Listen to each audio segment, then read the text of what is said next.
नमस्कार स्वामी भक्तांनो. गुरुवार हा श्री स्वामी समर्थांचा अत्यंत प्रिय दिवस मानला जातो.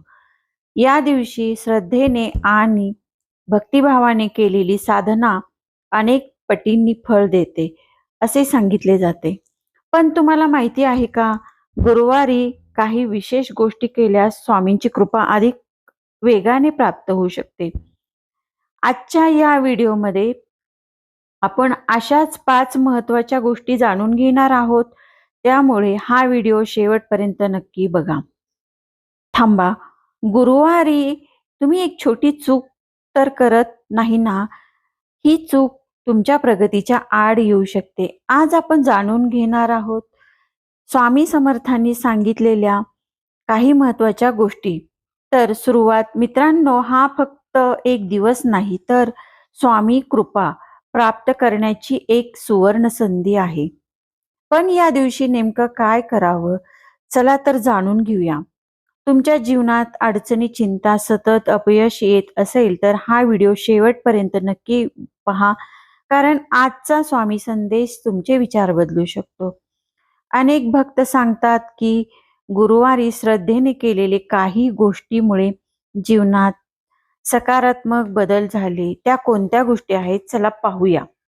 आजचा हा गुरुवार तुमच्यासाठी खास ठरू शकतो. फक्त काही मिनिटे द्या आणि स्वामी समर्थांचा हा अमूल्य संदेश ऐका. पुढील काही मिनिटात तुम्ही अशी माहिती ऐकणार आहात जी प्रत्येक स्वामी भक्ताने गुरुवारी एकदा तरी ऐकलीच पाहिजे. त्यामुळे व्हिडिओ स्किप न करता शेवटपर्यंत बघा. महत्वाचे स्वामी भक्तांनो, लक्षात ठेवा, चमत्काराची वाट पाहण्यापेक्षा श्रद्धा आणि नामस्मरणाची सवय लावा. सवय स्वामी योग्य वेळी मार्ग दाखवतात. फक्त चमत्काराची वाट पाहू नका. स्वामीवर श्रद्धा ठेवून आपले कर्म करत राहा, कारण स्वामी कृपा आणि आपले प्रयत्न यांची सांगड घातली की यशाचा मार्ग तयार होतो.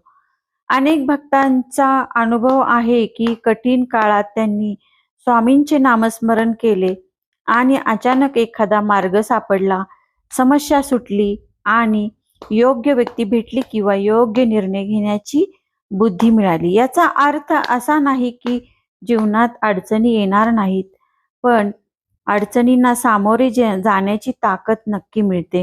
म्हणूनच जेव्हा जीवनात संभ्रम निर्माण होईल तेव्हा घाबरू नका. काही क्षण शांत बसा, मनापासून स्वामींचे नाव घ्या आणि स्वतःवर विश्वास ठेवा आणि स्वामींवर विश्वास ठेवा. म्हणूनच स्वामी समर्थ कधीही आपल्या भक्तांना एकटे सोडत नाही. ते योग्य वेळी योग्य मार्ग दाखवतात. आणि म्हणूनच आज या क्षणी आपण सर्वजण मनापासून एकदा म्हणूया, श्री स्वामी समर्थ, श्री स्वामी समर्थ. तुमच्या जीवनातही स्वामींची कृपा व मार्गदर्शन आणि आशीर्वाद सदैव राहो, हीच प्रार्थना. तर स्वामी भक्तांनो, आता मी तुम्हाला एका स्वामी भक्ताची प्रेरणादायी कथा सांगणार आहे. महाराष्ट्रातील एका गावात एक स्वामी भक्त राहत होता. त्याच्यावर अचानक आर्थिक संकट आले, व्यवसायात नुकसान झाले, कर्ज वाढले आणि घरातील वातावरणही चिंताग्रस्त झाले. त्याने अनेक प्रयत्न केले पण कोणताच मार्ग दिसत नव्हता. दिवसेंदिवस त्याची निराशा वाढत होती. एके दिवशी तो खूप खचला. त्या रात्री झोपण्यापूर्वी त्याने स्वामी समर्थांच्या फोटो समोर बसून मनापासून प्रार्थना केली. त्याच्या डोळ्यात अश्रू होते. फक्त तो एवढेच म्हणाला, स्वामी मला योग्य मार्ग दाखवा. आणि त्या दिवसापासून त्याने दररोज श्रद्धेने श्री स्वामी समर्थ या नामाचा जप सुरू केला. काही दिवसांनी त्याची एका जुन्या मित्राची अचानक भेट झाली. बोलता बोलता त्या मित्राने एका नवीन कामाची कल्पना त्याला दिली. सुरुवातीला त्याला शंका वाटली, पण त्याने धैर्याने काम सुरू केले. हळूहळू परिस्थिती बदलू लागली. काम वाढले, उत्पन्न वाढले आणि त्याच्या आयुष्यात पुन्हा आनंद आला.